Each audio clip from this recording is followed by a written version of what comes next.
vamos a entrar de una vez en materia porque lo que está aconteciendo en los pasillos del chisme digital de la política de verdad que nos deja a nosotros bien perplejos. Y quiero preguntarte sobre esos acuerdos, firmas que se dan cuando todas las cartas están sobre la mesa, supuestamente. Bueno, fíjate, repito, hay un tema allí en el fondo, uno se pregunta, en los últimos 2014 para acá, ¿de qué han servido estos acuerdos al pueblo venezolano? Esa es la primera pregunta. ¿Están todos los actores que deben estar en esa firma de estos acuerdos? Pero además de todo, pareciera que es un acuerdo entre unas cúpulas, que lo que están negociando es cómo se van a repartir el país. O sea, yo lo denuncié hoy.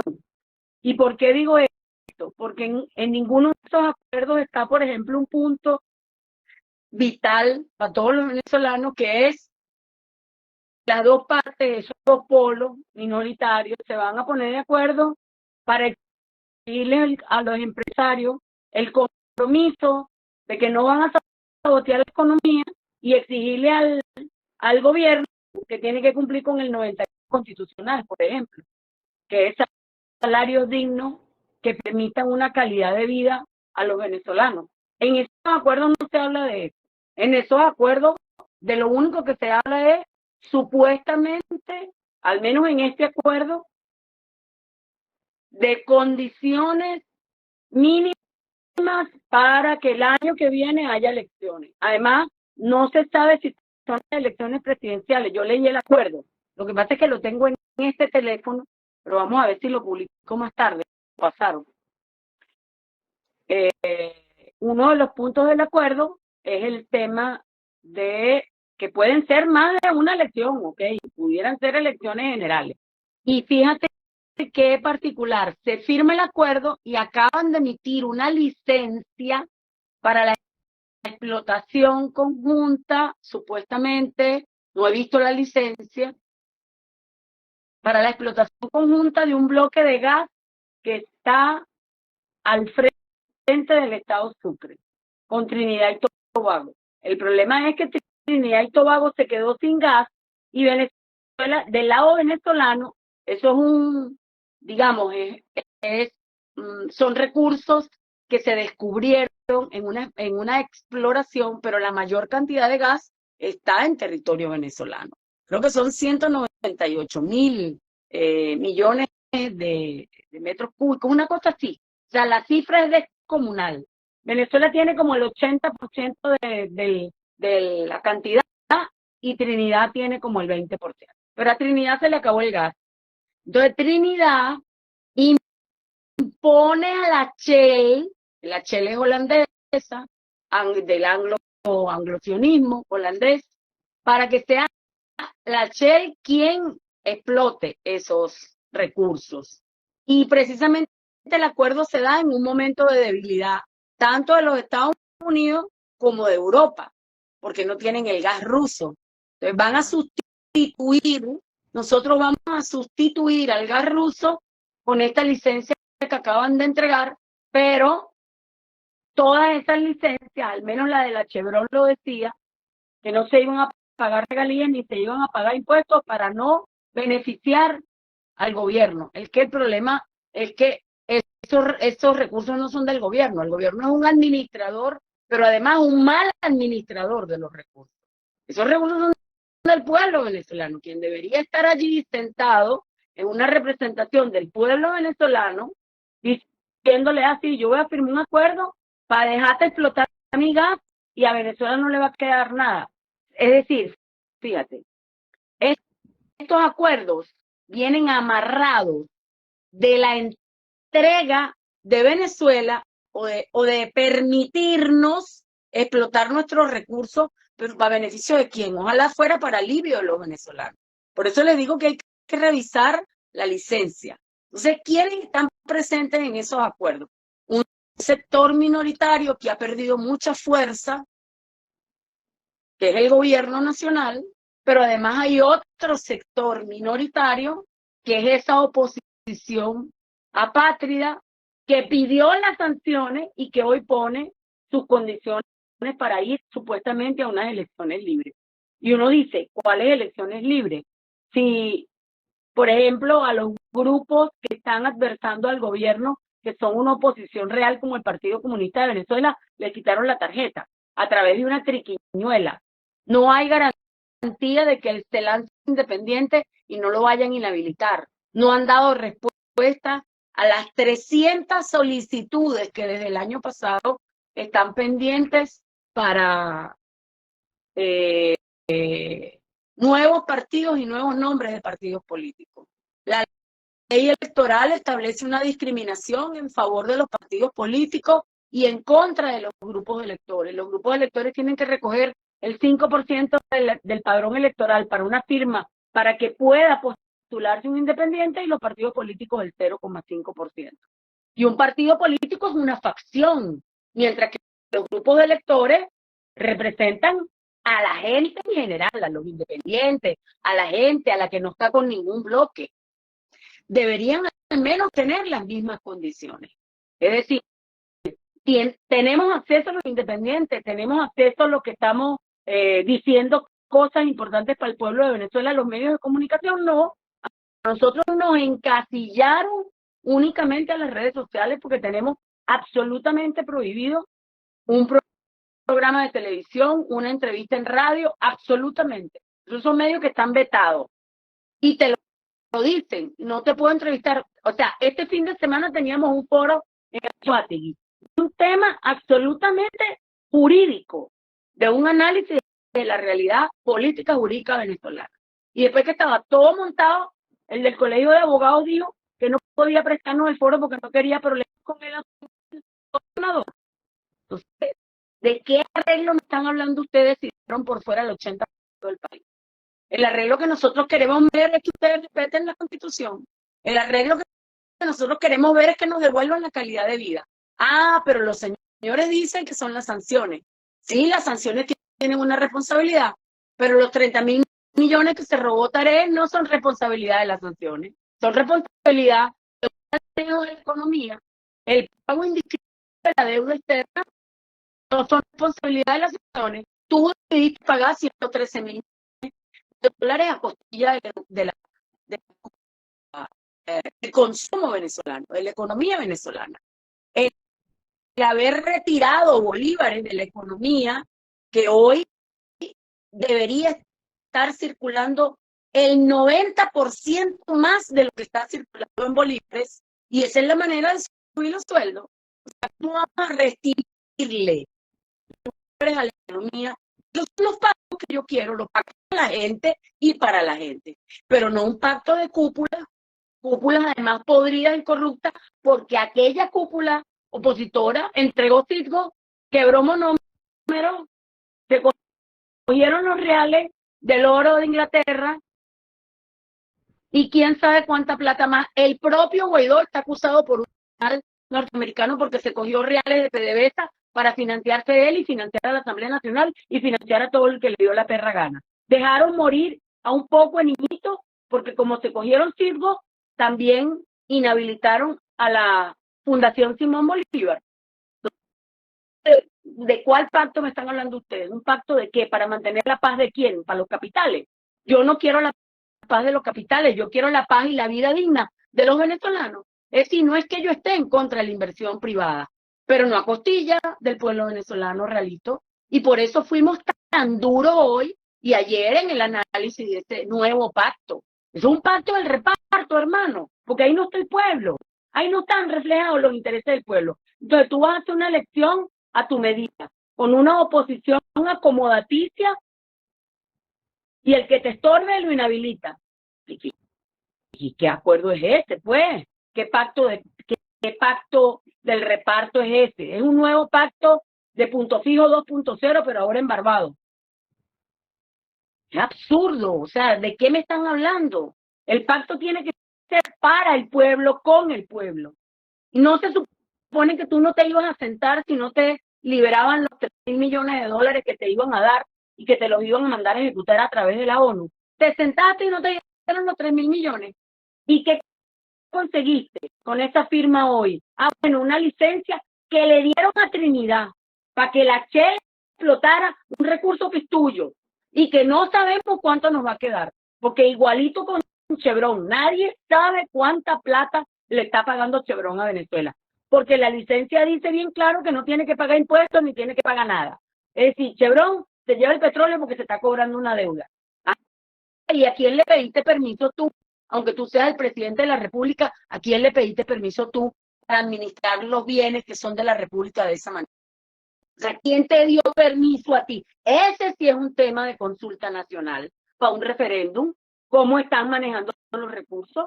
¿Cómo es que tú, por qué no le preguntas a la gente qué hicieron con las 301 toneladas de oro que Chávez recuperó y estaban en el Banco Central de Venezuela y ahora quedan 73 toneladas? Ese es el pacto que yo quiero, el pacto en favor de los venezolanos. Un pacto de paz, pero para los capitales, entre dos cúpulas podridas, unas peores que las otras. Porque todos los de la oposición no son ninguna monedita de oro. Es lo que ellos dicen que es oposición. Eso es una oposición colaboracionista. Eso no es ninguna oposición de verdad. Oposición estamos haciendo nosotros al gobierno neoliberal y a la oposición apátrida. Esta sí es una posición digna, porque nosotros estamos defendiendo a la mayoría y por eso nos tienen silenciados, quebrados. Entonces es un pacto de espaldas al país. Buenas intenciones, pero en la práctica nosotros no vemos los resultados. ¿Me explico? Eso es lo que a mí me preocupa de este nuevo pacto. Mira, María Alejandra, desde todos los años que nosotros venimos haciendo lo que es el activismo social, político, institucional, lo que lo quieran poner, siempre nos hemos dado cuenta que dentro de la política se viene el tema de la victimización. Y ponte 3, 4 años atrás, porque esas mesas de negociación parece que todos los años la aplican. Pareciera esos encuentros de todos los años que se inventa o que hace el gobierno, lo único nuevo es que le cambian el nombre. Y viendo hoy, leyendo las redes sociales, porque yo creo que la expresión de las personas son temas que uno tiene que tomarlos en consideración, más allá de algunos que son grotescos, fanáticos, otros muy groseros, pero hay una expresión a través de las redes sociales de venezolanos y venezolanas con un descontento. Y es el tema de que llega nuevamente una mesa de negociación. Cuando estuve leyendo allí algunos de los acuerdos, lo importante, prácticamente un secreto a voces, de que se iba a celebrar las elecciones a mediados del segundo semestre del 2024. Y la otra, que los que inhabilitados no pueden participar. Y los presos políticos, bueno, por ahora no lo van a liberar. Entonces, el tema es este, que yo te estuve consultando temprano. ¿Qué pasó allí? ¿Qué pasó en me explicaste más o menos con los abogados de esta señora María Corina Machado? Porque ahí esto se ha vuelto como esa mesa de acuerdo, ese meollo de ese asunto que prácticamente no va para ahí. Las inhabilitaciones de carácter administrativo en Venezuela están previstas en el artículo 105 de la Ley de la Contraloría General de la República. Esas inhabilitaciones, antes de llegar a las inhabilitaciones, las sanciones son multa, suspensión del cargo o inhabilitación. Cuando son sanciones muy graves, porque los delitos son muy graves, o las faltas administrativas son muy graves, que ameritan incluso averiguación penal, te imponen la sanción de inhabilitación. ¿Y qué significa la inhabilitación? Que tu derecho a ser electo queda disminuido por el tiempo cuando te aplican esa inhabilitación. Los derechos políticos tienen dos aspectos. Uno, el derecho a ser electo y el derecho a elegir. El derecho a ser electo queda afectado. Eso es lo que está pasando con María Corina. Claro, eso está dicen algunos especialistas, que está confrontado a un derecho constitucional que establece que solamente en aquellos casos donde tú tengas una averiguación penal y de allí nace la inhabilitación política, porque pierdes los derechos políticos después que tengas una sentencia firme. ¿Qué dicen los abogados de María Corina y los defensores? Que ella no tiene sentencia firme y que como no tiene sentencia firme, ella está habilitada. María Corina no fue notificada de esa inhabilitación. ¿Y cómo funcionó esa inhabilitación? Voy a repetirlo. Siendo ella diputada, le abren un procedimiento a la Contraloría. La castigan con 12 meses, la sancionan de inhabilitación. Y entonces resulta que un señor llamado Brito, un diputado, que no, vuelvo a repetirlo, no tiene moral, porque ese señor firmó el estatuto de transición, ese señor firmó todos los decretos cuando Guaidó, lo que pasa es que después se le volteó a Guaidó, ¿sabes? Pero ese señor firmó todo eso. Bueno, él salió ahorita a pedirle a la Contraloría que le diga si María Corina, cuál es la situación de María Corina. Entonces resulta que la Contraloría le dice que ellos investigaron que María Corina tenía unas cuentas en el exterior que no las había declarado y que por lo tanto eso era una falta grave, que había ocultado información, que no había dicho de dónde había sacado la plata que estaba en esas cuentas, por lo tanto, entonces corrupción grave, inhabilitación que impide que ella administre fondos públicos. Para eso es la inhabilitación. La inhabilitación funciona como una inhabilitación política, porque se supone que si ella es electa, ella es la jefa de la hacienda pública. ¿Y cómo va a ser la jefa de la hacienda pública una gente que tiene una inhabilitación? O sea, la Contraloría tiene esa modalidad. Hay además una interpretación del Tribunal Supremo de Justicia que establece que eso es constitucional. Entonces, ¿qué hicieron los abogados de María Corina? Se fueron, en vez de solicitar la nulidad del acto administrativo, donde le ponen una sanción de 15 años, en vez de ir a un recurso contencioso, en vez de solicitar una revisión de ese acto, una reconsideración del acto, con sus argumentos, o pedir la nulidad a través de un tribunal contencioso administrativo, ella resulta que se va al Tribunal Supremo de Justicia, pero a pedir una revisión constitucional. Porque si tú te vas al Tribunal Supremo y pides una nulidad por inconstitucionalidad, todavía te la compro. Entonces, ¿qué creo yo? Que la estrategia es errática, que lo están haciendo para victimizarse, o los abogados son definitivamente muy novatos. Pues no me gusta hablar mal de los colegas, pero la verdad que en este caso, o sea, según mi criterio, según mi experticia, se pelaron. Entonces no sabemos si lo que la señora está buscando es una victimización para decirle al mundo que el Tribunal Supremo también la está persiguiendo. Y resulta que el tribunal lo que le dice es, señora, usted tiene otras vías para solicitar la nulidad de estas actuaciones. Y se vino directo a la Corte y esta no es la vía. Por lo tanto, su propuesta no pasa el filtro y la declararon improponible. Así se llama el término. Es decir, no puede ser propuesta. ¿Por qué? Porque no corresponde hacerla frente a ese ente. Eso es lo que está pasando en el fondo. María Alejandra, hay una aquí que se llama Erika y pregunta, una interrogante. ¿Y a María Corina no la habilitaron fue por ser representante de Panamá ante la OEA? No, a María Corina le aplicaron una sanción según el reglamento interno de la Asamblea Nacional y la Constitución, que plantea que ningún diputado en funciones puede aceptar un cargo a menos que solicite autorización para ello.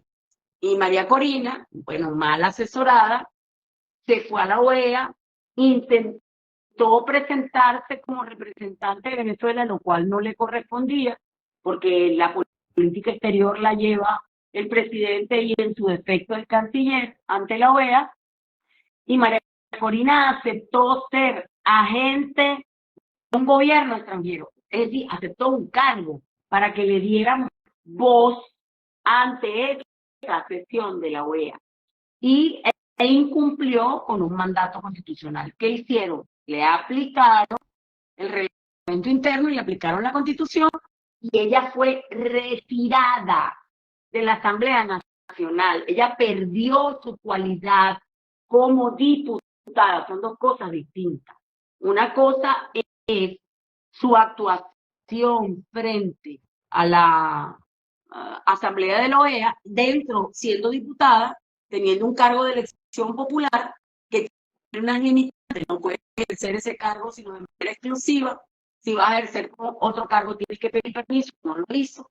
Y lo otro es la averiguación por vía administrativa, y según lo que dice el acto administrativo que yo tengo en mis manos sobre la inhabilitación de María Corina, es que ella no declaró el origen de los fondos de unas cuentas que tiene en varios países en el extranjero.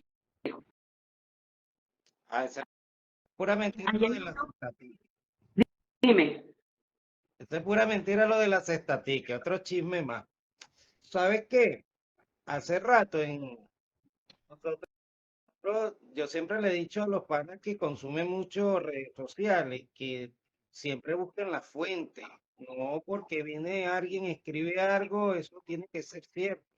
Busquen la fuente o una palabra clave, métala en Google de ese tema y a ver si arroja alguna noticia. Porque mira la confusión que muestran algunos, que la inhabilitaron porque fue a la OEA de embajadora. Este, siempre en el tema explicativo, más allá de esos acuerdos, que vuelvo y repito, a mi parecer, es tedioso, fastidioso y una vaina repetida todos los años.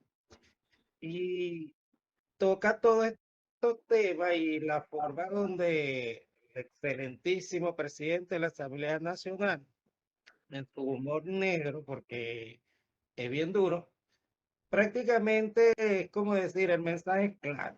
No vas para el baile y listo, estás inhabilitada y ya.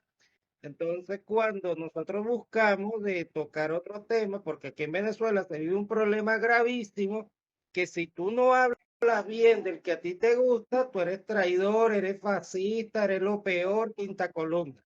Y yo le digo, coño, ¿cómo cambiamos nosotros como sociedad nuestro modelo cuando nosotros somos los primeros apoyadores de sinvergüenzura? Y ese es el tema que quiero tocar, que hace días yo sé que has tenido burda de ocupaciones, y es el tema de los salarios dignos, los bonos para salvarle la vida a yo no sé a quién, y qué perspectiva se lleva ante todo esto, porque he revisado unos temas que se han visto de hasta un salario, poder pagar un salario de $180. No, fíjate, ese es un tema que nosotros lo hemos trabajado desde hace ya bastante tiempo, Ralito. Y en este caso hay que explicar que lo que hay de fondo en la negativa de otorgar salarios dignos a los venezolanos tiene que ver con una visión, con un enfoque, con un paradigma económico que maneja el equipo económico del presidente y el propio presidente. No es nada más el equipo económico, es también el presidente, porque al final él toma las decisiones. Resulta que este paradigma es un paradigma monetarista, neoliberal, ortodoxo, que plantea la disminución del Estado mínimo. El Estado no puede intervenir, las reglas del mercado son las que mandan, liberalización de precios, pero además flexibilización laboral, y todo esto bajo la idea, restricción de la masa monetaria, y todo esto bajo la excusa de que los salarios y la emisión de moneda generan inflación. Entonces, el gobierno se casó con este paradigma. Mientras que hay otro paradigma, que es el que plantea nuestra Constitución, es que el Estado debe regular, porque es mentira que el mercado es perfecto. El mercado tiene problemas porque hay monopolios, porque hay oligopolios. Es decir, quien tiene el capital, quien produce, puede acaparar, como tiene el capital, puede ejercer un abuso de posición de dominio en perjuicio de otro sector que es más débil, que es el trabajador. En el conflicto distributivo de los ingresos, el modelo que plantea nuestra Constitución, que es post-keynesiano, plantea una ampliación del crédito, plantea un salario acorde con la canasta, es decir, armonía entre lo que gana el trabajador, el valor de su trabajo, que es el salario, y lo que ganan los empresarios por el valor de su producción, que se fija a través de los precios. En ese conflicto distributivo, el gobierno insiste en que emitir moneda y pagar salarios aumenta la carga fiscal y aumenta la inflación. Eso está desmontado históricamente, pero además también está desmontado por una investigación que hizo el Fondo Monetario Internacional el año pasado. 71 casos se estudiaron y desmontaron esta tesis. Entonces, el gobierno está ciego, sordo y mudo, pero además es peor, porque ¿qué dice la Constitución? Salario suficiente para una vida digna, artículo 91. En el conflicto distributivo, el salario debe ser igual a la canasta básica. ¿Qué dice nuestra Constitución? Que los derechos laborales son irrenunciables, que los derechos laborales no aplica la retroactividad, no son negociables. Y entonces resulta nuestra ley orgánica de los trabajadores y trabajadoras también explica en el artículo 104 que todo arreglo, todo pacto que se haga en detrimento de los derechos de los trabajadores es inválido. Pero además plantea que todo pago consecutivo, periódico, de salario, como por ejemplo los bonos. Entonces, ¿qué está haciendo el gobierno? Un salario mínimo de 3,72 con unas pensiones y unas jubilaciones de hambre, y por día de bonificación, entonces están pagando por un lado 40, por otro lado 30, al final son como $70, $75, una cosa así, al cambio. Ahora, ¿pero qué le dicen a los trabajadores? Que esos bonos no entran dentro de las prestaciones sociales, es decir, cuando pagan ahorita aguinaldo, no los están calculando con los bonos. Entonces, la gente recibió este año, en el primer mes de aguinaldo, 75% menos de lo que recibió el año pasado. ¿Pero por qué? Porque están aplicando esa fórmula. Te están pagando con el último salario, que es un salario... O sea, mira, no es un salario ni siquiera de subsistencia, porque la ONU dice que el salario de sobrevivencia tiene que ser $1-2. Adiós. Es decir, $55 mensuales. no, 70. Alrededor de $60 mensuales. ¿Qué están haciendo ellos? Están pagando 70, pero para los cálculos de vacaciones, prestaciones y de aguinaldo no están metiéndolo. Entonces la gente le están pagando con el salario básico, con los 130 bolívares. Es decir, ¿cómo come un abuelito o un jubilado, Dios mío, con ese sueldo de miseria absoluta? Entonces, el programa económico ortodoxo, monetarista, neoliberal, sumió en la pobreza extrema a la mayoría de los venezolanos. La mayoría de los venezolanos estamos empobrecidos. Entonces, cuando uno dice esto, hay gente que dice, no, pero es que no se puede porque las sanciones no lo permiten. No, señor. Lo que no permite hacer un ajuste salarial es la visión monetarista neoliberal del equipo económico. Porque si usted restituyera los bolívares que retiró el Banco Central de Venezuela, a ti te pagan el bolívar o te pagan el dólar. ¿Cuál es la moneda de curso legal? El bolívar, ¿verdad? Si tú aumentas la cantidad, si de acuerdo al PIB, tú emites moneda. Si tú tienes un PIB que inclusive el propio gobierno dice que este año el propio Fondo Monetario Internacional y la CELAC dice que va a crecer 3.5%. En el 2021 se supone que creció yo no sé cuánto por ciento. En el 2022 era la burbuja económica. Todo el mundo creyó el cuento. Si eso es verdad, entonces, ¿cómo es que tú no emites bolívares para financiar los servicios públicos que los pagan los bolívares? ¿Por qué no emites? ¿Por qué ni siquiera es emitir bolívares? Lo que vas a hacer es restituirle a la economía los bolívares que tú mismo sacaste.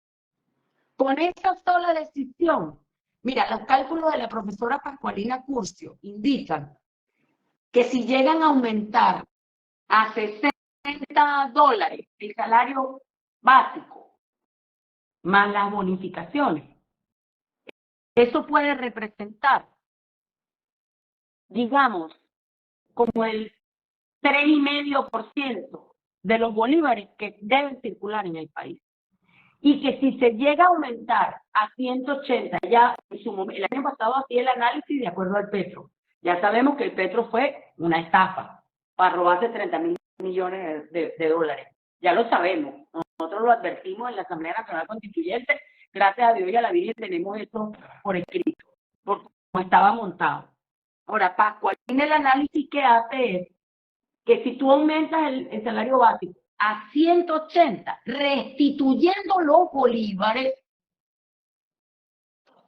ya tú puedes perfectamente, eso solamente te va a afectar un 15% de lo que ellos dicen que puede afectar la emisión loca de dinero. No, no es emisión loca de dinero.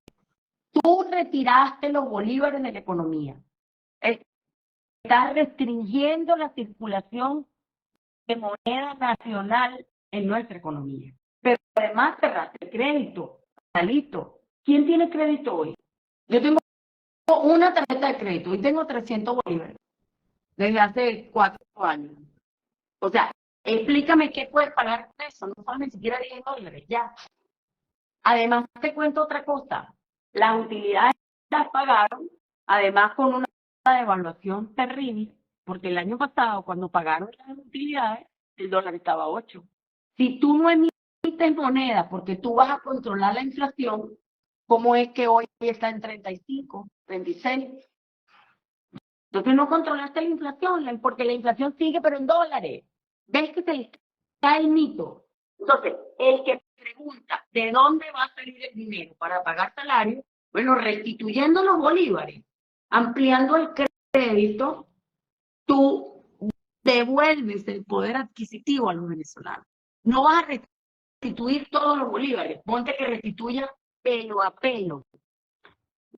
Una parte, restituye el 20% de lo que debe haber, pero eso significa que tú puedes subir a unos $180 el salario. ¿Qué va a significar esto, Ralito? Que se activa el consumo, pero además se activa la producción, porque como la gente está consumiendo más, el que produce tiene un incentivo para producir más.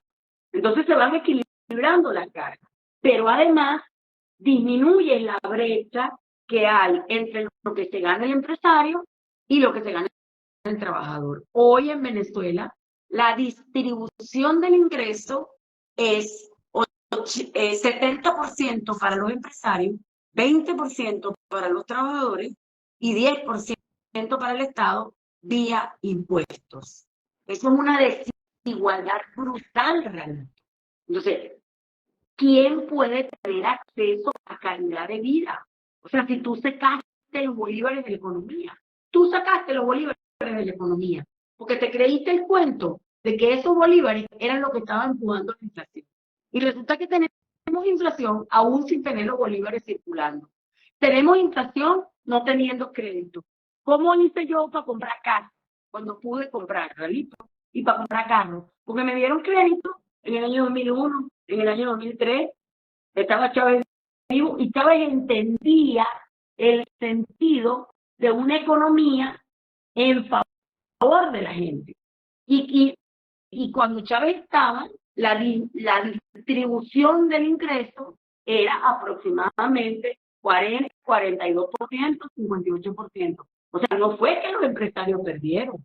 Con Chávez ganaron cantidad de plata. Tanta plata que ganaron que hay 350.000 millones de dólares según cifra del Banco Central de Venezuela fuera del país. ¿Por qué los empresarios no traen esa plata para invertir en el país? Esa es la pregunta de las 50.000 lochas. Nikiti, porque ellos quieren seguir medrando de la renta. Entonces, los pocos dólares que entran, fíjate la locura de la visión monetarista, Ralito. Los pocos dólares que entran, entonces el Banco Central se los liquida a unas empresas que nadie sabe quiénes son y que para contener la subida del dólar. O sea, lo que pudieran estar acumulando en reserva para poder fortalecer al país, lo está quemando en el mercado cambiario. Pero además, hay otro factor. Pudieran también aumentar las reservas en oro como moneda de respaldo del bolívar, ¿verdad? Bueno, las reservas en oro, nosotros no sabemos para dónde se está yendo las toneladas de oro que se sacan de este país todos los meses. En los últimos 10 años, realito. No sabemos, pero además, peor aún, el presidente Chávez recuperó el oro que teníamos afuera. Se trajo 374 toneladas de oro. Eso significaba como 30.000 millones de dólares. Si tú hubieses tenido estas reservas allí, tú no pudieses respaldar tu bolívar en commodity y poder entonces con esa estrategia enfrentar y atender primero a la masa de trabajadores. ¿Ya qué hicieron, Ralito? Liquidaron 301 toneladas en los últimos 8 años y quedan 73 toneladas de oro. ¿Y para qué liquidaron eso? ¿Qué compraron? ¿Compraron comida? ¿A quién le rindieron cuenta de eso? Eso significa que vendieron 25.500 millones de dólares. Entonces tienen la cachaza de decirnos a los trabajadores que no nos pueden aumentar. Y hay gente que lo defiende, Ralito. O sea, lo más insólito de todo esto es que hay gente que defiende esa política. Es indefendible. Ninguna política económica que dañe al pueblo, que lo sacrifique, que lo someta a un sistema de esclavitud laboral, puede ser bueno. Eso es indefendible, sobre todo porque es contrario a la Constitución, ¿vale? Entonces, ¿cómo me va a pedir que yo defienda esto? Yo no puedo defender esto. No puedo defender esto. Mira, María Alejandra, escúchame. Yo a veces, yo te he dicho en varias ocasiones que yo soy del tipo de persona arisco y más con las personas que a veces les gusta aplaudir lo malo. Y a veces hay cosas que a mí vaya a la base cerrado y joda.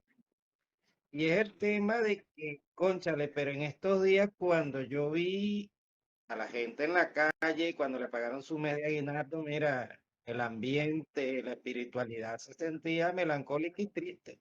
Pero meses atrás uno le decía lo que iba a pasar con el ingreso mínimo vital o integral, no sé cómo se llama esa vaina, y que eso no se lo iban a pagar igual cuando le fueran a dar sus utilidades, vacaciones y prestaciones. Cállate la boca, arrastrado. Eso no es peo tuyo. El gobierno está sancionado, pobrecito, el excelentísimo presidente Nicolás Maduro, porque él se está embromando por todos los venezolanos. Yo, mira, yo te lo digo de pana, uno más allá de las cosas, yo soy persona que respeto, donde me paro, lo digo, respeto a las autoridades que han sido elegidas. Yo no caigo en esa vaina de estar ofendiendo ni dañando a nadie porque a mí no me gusta. Y yo digo que verdaderamente uno, por lo menos yo como llanero, la cosa se arregla frente a frente, de frente a frente y de cara a cara y se dice sus 4 años. Yo esa vaina está insultando a los demás, no me gusta. Pero hay personas, apoyadores de sinvergüenzura, que ahorita están chillando, están ladrando, porque les llegó la mengua, les llegó el momento de la decepción. Y es lo que yo mismo vengo diciendo, que una golondrina no hace verano. Y si hay personas que no exigen por sus derechos, porque yo veo a Tony Bosa, Pascualina, María Alejandra Díaz, y veo los ataques incesantes que han llevado ustedes, nada más por alzar su voz, la voz en favor de millones, pero también hay un grupo, y yo no estoy hablando de las élites, de los enchufados, los que están comiendo, que ahí es donde yo hago el llamado, coño pana, están arrechos la inoculación que hicieron y el dogma que aplicaron, que la gente así tenga el estómago vacío y vea al hijo que come una sola vez al día, se lo va a calar. Dije, este es un nuevo método que de verdad no lo entiendo. Pero la realidad es esa, que a veces señalan, acusan, se victimizan y me parece bien horrendo. Pero a la hora del té, muchos agachan la cabeza y es cultura del venezolano. Sí, bueno, yo lo que creo, Relito, y lo he dicho en otras ocasiones, que el venezolano fue sometido a una operación de shock sucesivo y esto dañó no solamente el tejido social, sino que dañó la psiquis del venezolano. Te pongo un ejemplo. Cuando no te falta el agua, te falta el internet. Cuando no te falta el internet, no tienes que comer. Cuando no tienes que comer, el transporte no sirve, se acabó la gasolina. Es decir, es un sistema de control que te mantiene sobreviviendo en lo mínimo para que tú no tengas ni libertad de movilización, ni libertad para escoger lo que quieres comer porque no tienes salario digno. Entonces te tienes que conformar con la caja que te dan y la caja sirve como control social. ¿Ves? Entonces, todo es un aparato de control social para tener a un pueblo, como era el venezolano, un pueblo levantisco, dominado. Pero además hay otro factor, y es que se han creado grupos paralelos a las policías que mantienen el control social en los barrios. ¿Sabes? Son grupos armados, son grupos que le meten miedo a la gente, son grupos que amenazan a la gente en el barrio. Si la gente dice voy a tocar cacerola simple y llanamente, pues hay un control por parte de eso. Y además entonces toda esta operación dañó la esperanza de los venezolanos, sobre todo de los más jóvenes. Venezuela contaba con un bono de juventud muy importante, uno de los más importantes del mundo. ¿Y qué pasó? La situación económica de miseria a la que ha sometido el pueblo, simple y llanamente los jóvenes dijeron, no, bueno, yo puedo hacer una nueva vida donde quiera, yo me voy. Entonces tú perdiste parte del futuro, porque además de el cerebro, muchachos graduados de universidades públicas y que hoy les pagan 3, 4 y 5 mil en cualquier país del mundo. ¿Cuánto venezolano no hay? Si algo produce el venezolano es inteligencia cognitiva. O sea, el venezolano es un tipo demasiado inteligente. Entonces, el joven no tienen para qué quedarse. Entonces, es una operación para desmovilizar despolitizar y acabar con una masa consciente que además sabía cuál era, sabe cuáles son sus derechos, pero que está como dormida. Los venezolanos estamos como muy, bueno, algunos, yo no me meto en ese lote porque yo sigo echando para adelante y diciendo cosas, pero está como un estado catatónico, ¿tú te has dado cuenta? Parecen como zombies, con la cabeza agacha, como que estuvieran rendidos porque no hay esperanza. Pero además, Relito, hay otra cosa más grave. Se siente que el país fuera rehén de dos facciones y el 80% no está con ninguna de las dos facciones.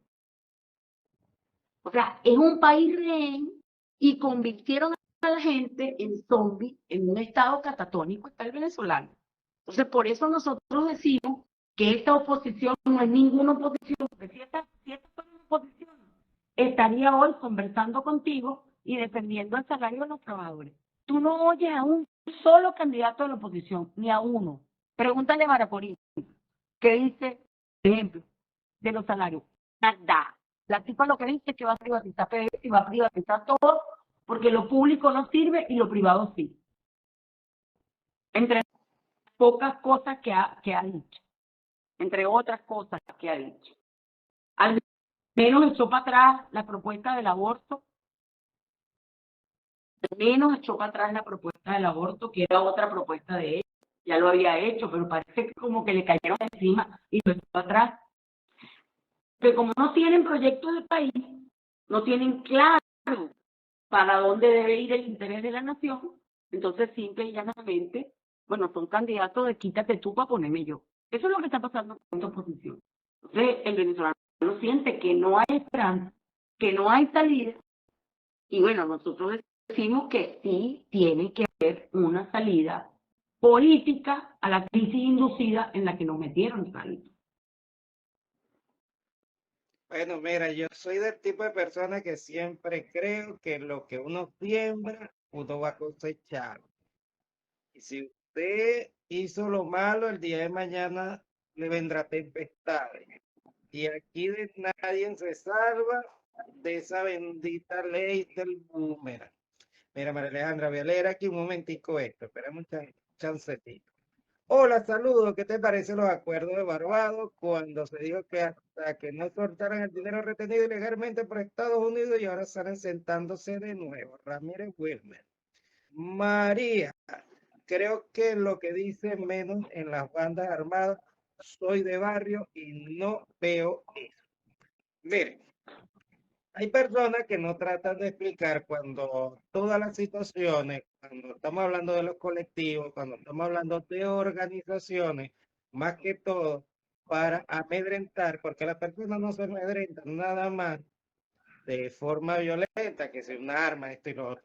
También bajo amenaza, bajo tutelaje, bajo que no te voy a dar la comida clac, o van a decir ahora que es mentira, que hay personas que hubo y que le decían, que yo siempre, hasta con eso no, me señalaban, varios panas chavistas, me llegaban y me decía, yo le decía, coño, pero ¿cómo tú no le vas a dar la comida a esa persona? No, ese es de la oposición.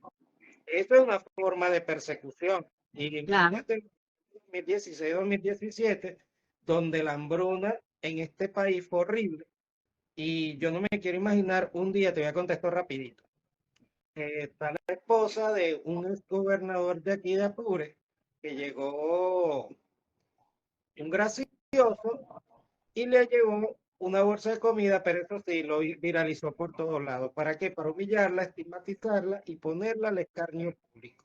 Eso también es forma de persecución y fascismo. Mira, María Alejandra, ya se